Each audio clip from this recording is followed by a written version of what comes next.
오늘 함께 나누실 성경 말씀은 사도행전 16장 24절에서 26절입니다.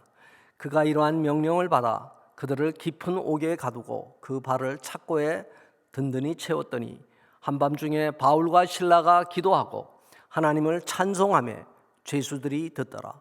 이에 갑자기 큰 지진이 나서 옥토가 움직이고 문이 곧다 열리며 모든 사람의 매인 것이 다 벗어진지라. 사도행전은 사도들이 초대교회를 세워간 역사를 기록한 성경입니다. 사도행전에는 성령의 역사가 잘 나타납니다. 예수를 그리스도로 고백하는 사람들이 불일 듯 일어나 로마의 억압적 통치 체제를 넘어서 초대교회를 세워갔습니다. 이러한 역사는 겉으로는 사람들이 했지만 성령님께서 이루신 것입니다. 얽히고 설킨 한반도의 문제도 하나님께서 풀어주셔야 합니다.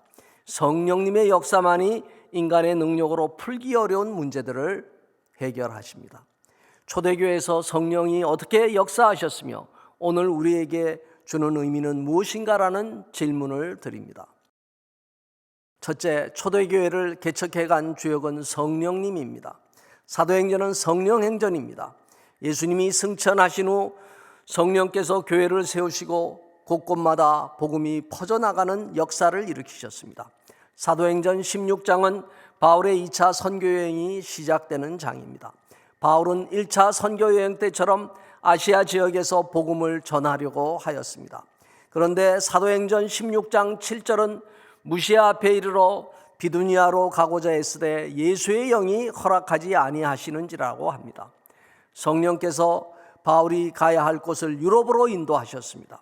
사도행전 16장 9절 10절은 밤에 환상이 바울에게 보이니 마게도냐 사람 하나가 서서 그에게 청하여 이르되 마게도냐로 건너와서 우리를 도우라 하거늘 바울이 그 환상을 보았을 때 우리가 곧 마게도냐로 떠나기를 힘쓰니 이는 하나님이 저 사람들에게 복음을 전하라고 우리를 부르신 줄로 인정함이라고 합니다. 바울이 아시아 지역에 머무르려던 생각을 성령께서 마게도냐로서 유럽으로 길을 트신 것입니다. 이 사건이 최초의 유럽 선교가 이루어진 시작점입니다. 바울이 바다를 건너 처음 간 곳이 빌립보입니다. 빌립보에서 바울과 실라는 자주장사 루디아를 만나 유럽에서 첫 세례를 주게 됩니다. 그러다가 그곳에서 점치는 여인을 만납니다. 그런데 바울이 그녀에게 붙어있던 귀신을 쫓아내자 그 여인을 통해 돈을 벌었던 주인은 바울과 실라를 잡아갑니다. 바울은 이상한 풍속을 전한다는 고발을 받아 매를 맞고는 옥에 갇히게 됩니다. 귀신 들린 사람을 풀어주었는데 오히려 사람들에게 매를 맞고 갇힌 처지가 되고 말았습니다. 그런데 갇혀있던 깊은 감옥 안에서 바울과 실라가 한밤중에 자지 않고 일어나 기도와 찬양을 드립니다. 보통 사람으로서는 좌절하고 낙심할 만한 여건이었습니다. 그런데 기도하고 찬양하였습니다. 그러자 놀라운 일이 일어납니다. 호련히 큰 지진이 일어난 겁니다. 옥토가 움직여 옥문이 열리게 되었습니다. 누가 문을 열어준 것이 아닙니다. 문이 저절로 열린 것입니다. 그리고 발에 채였던 착고가 벗겨졌습니다. 본문에서는 모든 사람의 매인 것이 다 벗어졌다고 말합니다. 옥에 갇혀있던 다른 죄수들의 착고도 풀어진 겁니다. 바울과 실라의 착고만 풀어진 것이 아니라 함께 갇혀있던 다른 사람들의 착고도 풀어진 것입니다. 이처럼 성령께서는 사람들을 함께 살리십니다. 자기 혼자만 살겠다고 감옥을 벗어난 것이 아닙니다. 바울과 함께 감옥에 갇혀있던 사람들은 성령의 역사를 같이 체험하게 된 것입니다. 그야말로 자유함을 다 함께 얻게 되었습니다. 옥문을 깨트리는 위력은 바울과 실라가 기도와 찬양을 할 때 일어났습니다. 기도와 찬양이 지진을 일으켰고 옥문을 열어 제꼈습니다. 성령의 역사가 그들이 드린 기도와 찬양을 통해 일어난 것입니다. 유다왕 여호사밧은 이방족 속 모압과 암몬과의 전쟁 때 찬양대를 앞세웠습니다. 역대하 20장 21절 22절에서는 여호사밧이 전쟁을 시작할 때 백성들과 더불어 의논하고 노래하는 자들을 택하여 거룩한 예복을 입히고 군대 앞에서 행진하며 여호와를 찬송하여 이르기를 여호와께 감사하세 그의 인자하심이 영원하도다 하게 하였더니 그 노래와 찬송이 시작될 때 여호와께서 복병을 두어 유다를 치러 온 암몬 자손과 모압과 세일산 주민들을 치게 하심으로 그들이 패하였으니라고 말합니다. 찬양의 힘은 놀랍습니다. 그래서 영감 있는 찬양에 깊이 젖을수록 성령의 충만함을 체험하게 됩니다. 인간이 풀 수 없는 쇠사슬과 같이 꽁꽁 묶여있던 문제들, 억압과 죄악의 굴레를 풀어냅니다. 대적들을 무너뜨리는 역사를 일으킵니다. 다윗이 수금을 타자 악귀에 시달리던 사울이 병에서 노연함을 얻었던 것과 같은 역사입니다. 저도 일상의 삶에서 지친 영혼으로 예배에 들어갔는데 성가대의 찬양을 듣자 저절로 눈물이 흘러내리는 체험을 하였습니다. 영적으로 충만한 예배는 신앙의 확신과 감격을 살아나게 합니다. 살아있는 예배에서는 하나님의 임재하심에 젖어듭니다.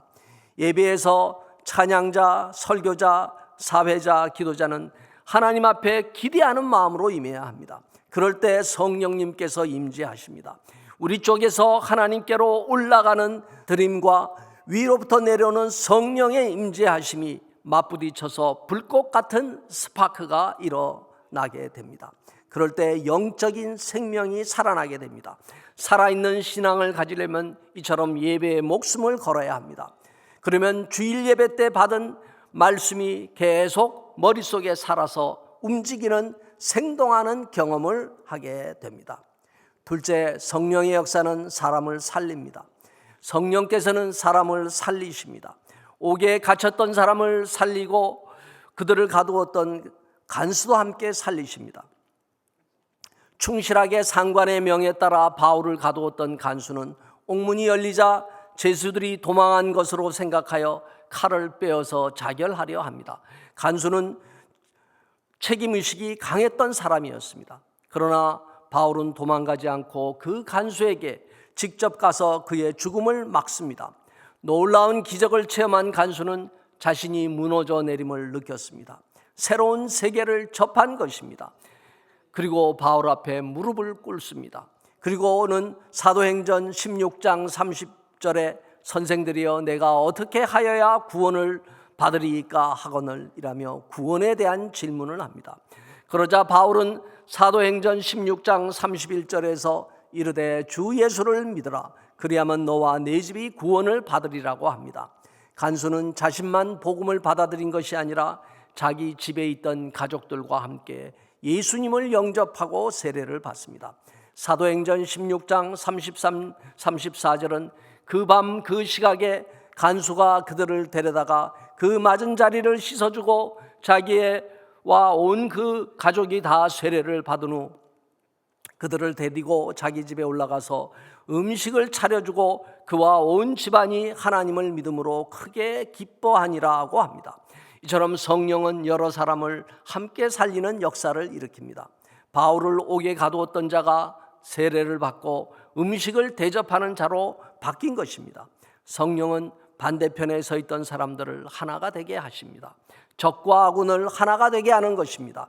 이러한 변화는 피상적인 변화가 아니라 근본적인 변화입니다.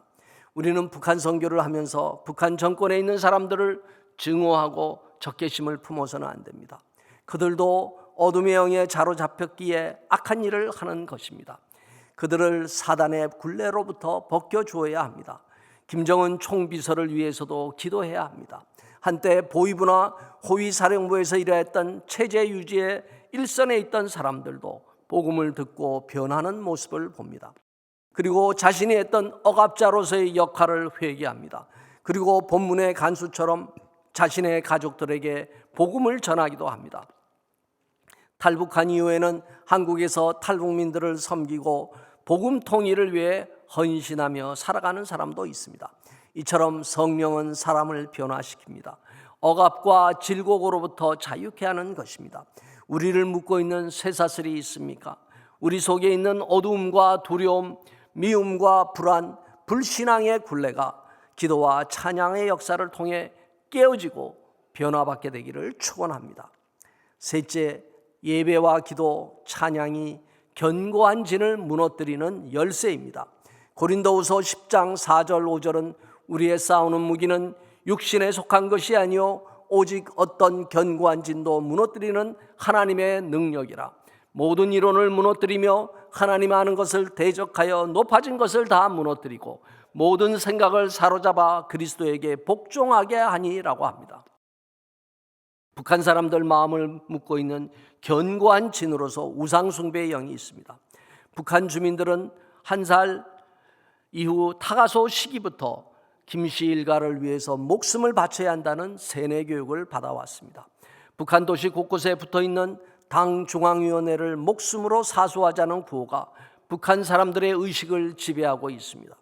이렇게 오랜 기간 강력하게 형성된 의식이 바로 견고한 진입니다. 그간 북한을 위해 기도하던 중보기자들이 영적 전쟁을 하였기에 지금 북한도 변화하고 있습니다. 주민들은 장마당을 통해서 당이 인민들의 생활을 책임지지 못한다는 것을 체험하게 되었습니다. 경제적으로는 대한민국이 북한보다 잘 산다는 것을 이미 알고 있습니다. 주민들은 남한의 한류 드라마를 몰래 숨어서 봅니다. 그리고는 인간의 본능 속에 숨어있는 물질적으로 잘 살고 싶다는 욕구, 자유롭게 살고 싶다는 욕구, 예뻐지고 싶다는 욕구가 불일 듯 일어나고 있습니다. 이미 북한을 묶어왔던 견고한 진에 금이 가는 역사가 일어나고 있는 것입니다. 북한 선교의 본질은 영적 전쟁입니다. 북한을 사로잡고 있는 영은 우상숭배와 교만, 거짓과 증오, 억압과 두려움의 영입니다. 이러한 어둠의 영들이 북한 정권 사람들, 북한 주민들을 꽁꽁 묶어놓고 있습니다. 남한 사회를 묶고 있는 어둠의 영은 정욕과 탐심, 교만과 음란, 분열과 미움의 영입니다. 남북한 모두 이러한 사단의 결박이 견고한 진으로 사람들의 영을 묶고 있습니다. 영이 풀려야 혼이 풀리고 혼이 풀려야 물질 세계로서의 현실의 변화가 옵니다.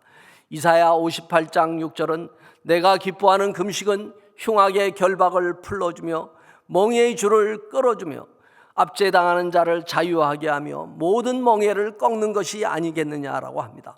영적 전쟁의 무기는 예배와 기도, 찬양입니다.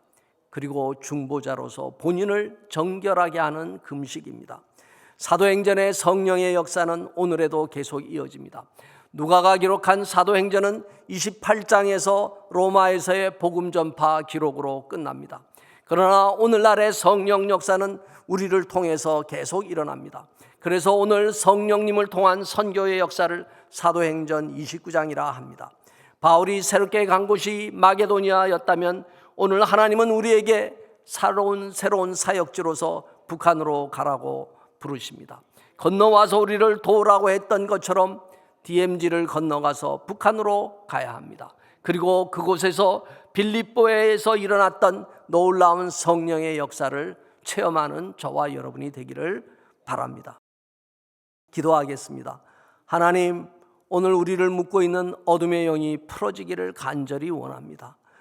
바울과 실라가 빌립보 감옥에서 기도하고 찬양할 때 그들과 함께 있던 죄수들을 묶었던 착고가 풀어졌던 것처럼 우리가 기도하고 찬양할 때 한반도에 살고 있는 모든 이들을 메고 있는 견고한 진이 풀어지게 하옵소서. 우상숭배와 교만, 탐욕과 음란, 분열과 증오의 영들이 쫓겨나게 하옵소서. 사도행전 29장의 역사가 빌립보에 이어서 이 시대 북한에서도 일어나게 하옵소서. 사람들을 살리는 역사가 일어나게 하옵소서. 예수님 이름으로 기도하옵나이다.